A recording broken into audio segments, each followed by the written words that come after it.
রাধে রাধে। ওম নমো ভগবতে বাসুদেবায়। ওম নমো ভগবতে বাসুদেবায়। ওম নমো ভগবতে বাসুদেবায়। শ্রীমদ্ ভাগবত তৃতীয় স্কন্দ স্থানম সৃষ্টির স্থিতি ত্রয়োত্রিংশতি অধ্যায়। কপিলদেবের কার্যকলাপ। শ্লোক 21। বনম প্রব্রজিতে প্রত্যাবপত্য বিরহাতুরা জ্ঞাত তত্তাপ বুন্নষ্টে বৎসে গৌরীব বৎসলা।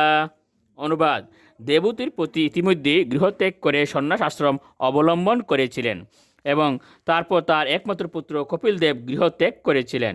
যদিও তিনি জীবন এবং মৃত্যুর সমস্ত তত্ত্ব অবগত ছিলেন এবং যদিও তার হৃদয় সমস্ত কলুষ থেকে মুক্ত ছিল, তবুও তার পুত্রের বিরহে তিনি বৎসারা গাভীর মতো কাতর হয়েছিলেন। শ্লোক 22। তমেব দেয়তি দেবম পৈত্যম কপিলম অরিম বভুবাচিরত বৎস নিষ্প্রিয়া তাদৃশে গৃহে। অনুবাদ: হে বিদুর, এইভাবে সর্বদা তার পুত্র পরমেশ্বর ভগবান কপিল দেবের ধ্যান করে অতি সুন্দরভাবে সজ্জিত তার গৃহের প্রতি তিনি অনাসক্ত হয়েছিলেন। শ্লোক 23। দেয়তে ভগবদ রূপম দাহ দেন গোচরম সুতঃ প্রসন্ন বদনম সমস্ত ব্যস্ত চিন্তয়া।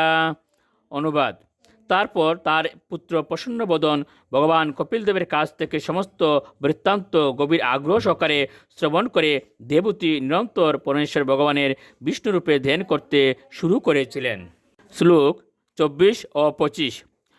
ভক্তি প্রবাহ যুগেন বৈরাগ্যেন বলি অসা যুক্তানুষ্ঠান জাতেন জ্ঞানেন ব্রহ্ম হেতুনা বিশুদ্ধেন তদা আত্মানম আত্মনা বিশ্বত মুখম সানুভূতা তিরুভূত মায়া গুণ বিশেষণম। অনুবাদ: তিনি ঐকান্তিকভাবে ভক্তিযুক্ত হয়ে তা করেছিলেন। যেহেতু তার বৈরাগ্য প্রবল ছিল, তাই তিনি তার দেহের প্রয়োজনের জন্য ঠিক যতটুকু আবশ্যক ততটুকুই কেবল গ্রহণ করেছিলেন। পরম তত্ত্বকে উপলব্ধি করার ফলে তিনি জ্ঞানে স্থিত হয়েছিলেন। তার হৃদয় শুদ্ধ হয়েছিল।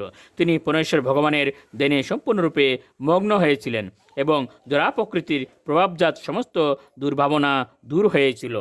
রাধে রাধে।